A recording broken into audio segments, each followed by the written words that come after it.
What's up, guys? Army-Firedawg back again. Can't be too awful loud right now because it's 1 o'clock in the morning. I have been a very long day getting this taken care of and put together for you, and also my fiance is sleeping, so I don't want to wake her up. We both got to get up early in the morning. Anywho, so today I actually have a full comparison video with the entire Empire Ears lineup. During the Carolina Ken Fest, Jack and his team at Empire Ears were very kind enough to trust me with to loan their entire lineup. This is over $7,000 worth of in-ear monitors to not just bring for the audio meet, but also be able to keep for a little bit longer to be able to give my own impressions of them. Now, I cannot stress this enough. The following rest of the video is only a comparison and initial impressions and thoughts. It is not to be confused with a full or even remotely detailed review or anything relating to a review. These are just my initial thoughts because of my brief period with them. Alright, but with that aside, let's go ahead and dive into it. And in no particular order, just whichever ones I grab first. Let's start with the Spartan IVs. Now, the Spartan IVs, these retail for $750. These have 4 drivers in them. And when I first heard the name Spartan and I was going to listen to them, I thought this would be the Bassheads headphone. Just by the name Spartan, I was thinking power, authority, punch, in-your-face attitude. But oh no. Now, authority is absolutely.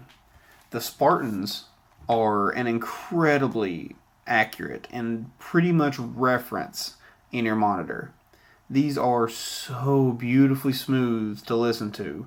They show extremely little bias to about any field. In fact, when I was listening to those, these I used actually to critique a couple of my DAPs I've had over the past 2 weeks because of their unbiasedness. They just perform what goes through with them. Very similar to that of real Spartans. They're very military-like. They don't show their own emotions, their own attitudes. They have a job, they do it, and they do it explicitly well. In fact, those who are looking into the Athena model, which is also considered to be their reference IM of choice, just can't quite afford their hefty price tag, should definitely look into the Spartan IVs. You'll find themself very at home. And actually, believe it or not, I actually prefer the Spartan IVs over the Athenas, because of their bass response. And I'll actually get into that later. Next up, again in no particular order, we have my Hermes.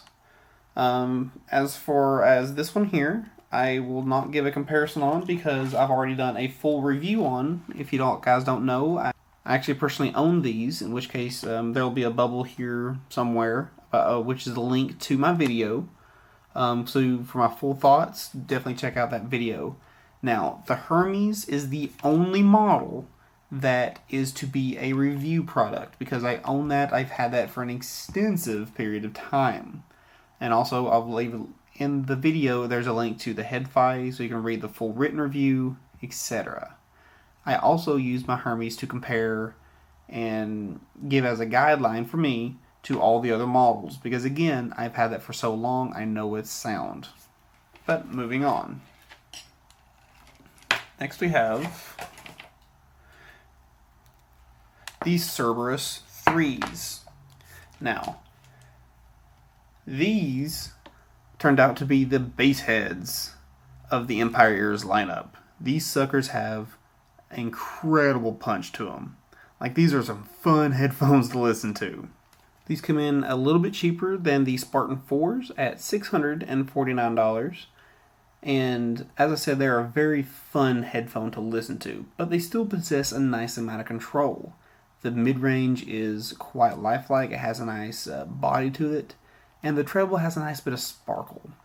Now, actually, these are very similar to what the Spartans were to the Athenas. These are very close sounding to my personal Hermes. They're just not as, I guess, relaxed as the Hermes. Which, if it makes sense, because Cerberus is a very aggressive beast. Whereas the Hermes is very control-oriented. He's over boundaries. like an athlete, stuff like that. He's very swift. The Cerberus,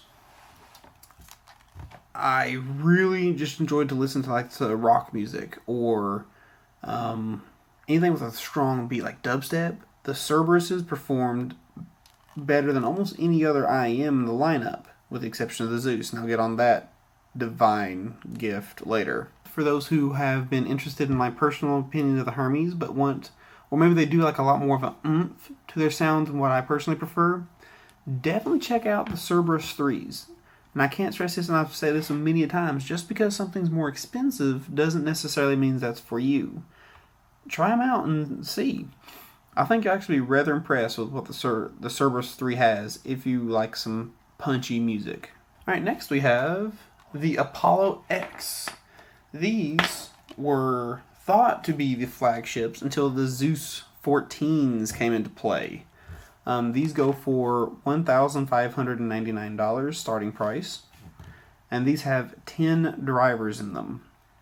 The Apollo, I kind of laughed when I listened to it and the Zeus in direct comparison, because it kind of sounded like the Apollo was wanting to do a coup d'etat to the Zeus, as in take over its reign of control, because the sound signatures are very, very similar, but the subtle differences is what makes the Zeus assure its spot on top. Now, what I mean by this is the imaging and the accuracy as far as musical placement is absurdly good on the Apollos.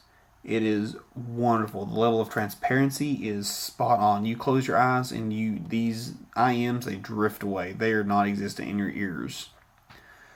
The sound is so nice. I mean, it's such a broad depth that, I mean, you truly should hear them. But for me personally, I noticed that they have a bit of a V-shaped sound curve to them. The highs sparkled nicely, the bass was there, but the mids just, they never were that, they weren't there for me personally, and y'all know how I feel about the mids. So out of the entire Empire Ears lineup, this is the only one that, believe it or not, I didn't really care that much for. I listened to these multiple times over and over again for quite a few hours on end to try and see if I can get my ears used to it, and these just weren't for me. I'm just not a fan of the strong V-shaped sound curve. But moving on. Alright, next up is the Athena VIIs. Here we go. These are the Spartan IV's grown-up version. The Athena is considered to be the reference IM of choice in the Empire's lineup. It is extremely unbiased, it is very accurate, and the soundstage is spot on. Now, the Athena retails for $1,299 and possesses obviously Athena 7 drivers. The Athena has some of the, actually I would say the Athena has the best treble out of all of these, with the exception of the Zeus. But it almost overpowers. For example, the mids are incredibly clean, but do possess a very slight bias. I mean, very, very slight bias to the brightness side.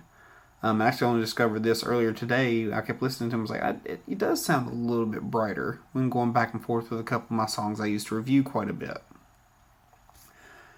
But again, if you're going back to the Spartan review, otherwise it's about the same thing as my feelings with the Spartan, just the Athenas are much cleaner, much broadened out soundstage, much more refined. But if you remember, I talked about the bass earlier. The bass on the Athenas just sounded off. It wasn't bad, don't get me wrong, it wasn't bad whatsoever, it just sounded off. It was like it was recessed. For example, I'm listening to Jekyll and Hyde by Five Finger Death Punch, or The Pride, or even my bass test song When the Beat Drops. It's a Naruto AMV, is the best version of that song I found. But it has a consistent beat to it, and it gets heavy, or it should be heavy. But on these, it just, instead of getting doom, doom, doom, and sub-bass, I'm getting doom, doom, doom, doom. And the best way I can describe that is it's taken that accuracy to a little bit too much degree. I think that decay in that song is supposed to be there in order to give it that exaggerated heavy bass thump. The Athenas try so hard to control everything and bring everything inwards that it loses the accuracy of what that bass in the original recording is supposed to bestow. But that's actually about my thoughts about the Athena. Next, here we go. We have the almighty and legendary Zeus XIVs. These retail for a starting price of $2,099. And they are a behemoth in both size, price, and sound. When I first listened to these, just like many people who tried these, awestruck. I'm just complete awestruck, and I have heard open back headphones that go for close to this price that don't have near the soundstage, the depth, the imaging, or the transparency that the Zeuses bestow. They are so clean. Like, you close your eyes, and I know I've said that you just transport to the performance of your choice, but oh my gosh, guys. If you ever get an experience at an audio meet or one of the can jams, go by Empire Ears booth and just experience this. Experience the whole lineup, but try the Zeus. It truly is. Rarely do I say a product that's this expensive is worth it, but if you can afford it, these are by far one of the best choices I've ever listened to. I cannot think, with the exception of the price, I can give it's very expensive. But with that aside, I have found no fault in these. They are the cleanest transition of mids to highs to lows I've ever heard. The treble just shoots upwards. The bass hits so hard when it's supposed to. For example, when the beat drops I just mentioned earlier, that thump I hit, I got it. I got that decay I wanted. It just stupid good. I have nothing bad to say about the Zeus. I can keep on going, but the Zeuses are as close to perfection as I have personally ever heard. But moving on. And actually, I think I'm on to the last one, which is the Supra 2. It should be. Yep. It is the Supra 2. These are their introductory ones. These little guys retail for $429. The Supra 2 is, and I'm actually glad this one kind of been to the last one. It's actually quite appropriate.